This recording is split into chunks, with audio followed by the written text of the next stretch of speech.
या चलो बाबू, आज हम पढ़ने वाले हैं नंबर। क्या पढ़ने वाला है? नंबर को हिंदी में क्या कहते हैं? क्या कहते हैं? तो number is represented by counting. Number जो है क्या करता है? किसी गणना यानी कि गिनती संख्या का करता है, रिप्रेजेंट करता है, बताने का प्रयास करता है। ठीक है ना? तो नंबर हम लिखे बाबू, ऊपर लिखे हैं there are two types of number. There are two types of number, अर्थात नंबर जो है दो प्रकार के होते हैं। कितने प्रकार के होते हैं बाबू नंबर? कितने प्रकार के? दो। पहला है सिंगुलर नंबर। कौन सा नंबर? सिंगुलर। इंग्लिश में बोलते हैं एक वचन। क्या बोलते हैं? एक वचन। सेकंड है प्लुरल नंबर। कौन सा नंबर? प्लुरल। इसका होता है बहुवचन। क्या होता है? बहुवचन। अब हमको एक वचन से बहुवचन कैसे बनाना है, उसका कुछ नियम है, उसके बारे में पढ़ने का प्रयास करेंगे।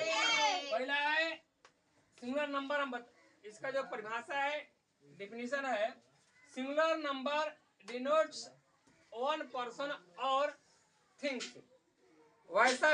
वैसा संख्या जो एक व्यक्ति या एक वस्तु का बोध कराता है, उसे क्या कहते हैं बाबू? हम सिंगुलर नंबर। क्या कहते हैं? Singular number. जैसे boy, book, cat, Ram, pen इत्यादि। हो जाएगा? सेकेंड लिखे है प्लुरल नंबर। कौन सा नंबर?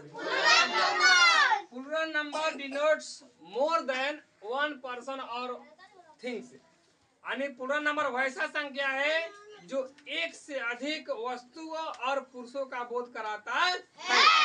जैसे देखिए यहाँ पर लिखे हैं काउज यानी गाय। का मतलब क्या होता है? गाय। पेन्स यानी कि कलमें। कैट्स यानी कि बिल्लियां। बॉय यानी कि लड़के इत्यादि। हो जाएगा? अब इसका कुछ रूल आता है। हम आज मात्र में दो रूल के बारे में पढ़ेंगे कि कैसे सिंगुलर टू प्लुरल बनाया जाता है। पहला है अधिकतर सिंगुलर नंबर के अंत में यस जुड़कर उसका प्लुरल बना दिया जाता है। जैसे लिखे बाबू, बुक का क्या लिखेंगे? बुक्स। कैट का किंग का एनिमल का एनिमल। ये पहला रूल है। हमको आसानी तरीके से उसका क्या जोड़ते बाबू? उसमें यस जोड़ देते हैं और पूरा नंबर बना देते हैं।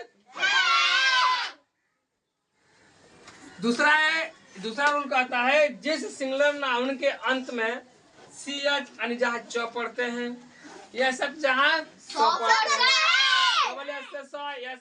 या एक्स रहता है, यानी उस सेंटेंस के अंत में, उस नंबर के अंत में रहता है, तो लगा रहता है, तो उसमें ई एस जोड़कर बाबू ई एस जोड़कर पूर्ण नंबर बनाया जाता है। ध्यान रखिए, जिस सिंगुलर नाउन के अंत में सी एच रहता है, एस एस रहता है, उसके बाद एस एच रहता है, एस एस रहता है, एस रहता है या एक्स लगा रहता है, तो उसमें क्या जोड़ते हैं हम? ई एस जोड़कर पूर्ण बनाया जाता है। जैसे यहाँ पर लिखे हैं डिश। क्या लिखे हैं? डिश माने क्या होता है? कौन बता देगा? खाना। डिश माने खाना। तो क्या लिखे हैं? डिशेज। क्या हो जाएगा? डिशेज। क्या लिखे हैं? एस। एस माने क्या होता है? इसमें कोई गदा नहीं है? नहीं। तो इसका पूरा नंबर क्या आ जाएगा? Tax, taxes, box, watch. समझ में आया? बन जाएगा? जैसे आप लिखे फिश, तो क्या लिखे हैं? फिश।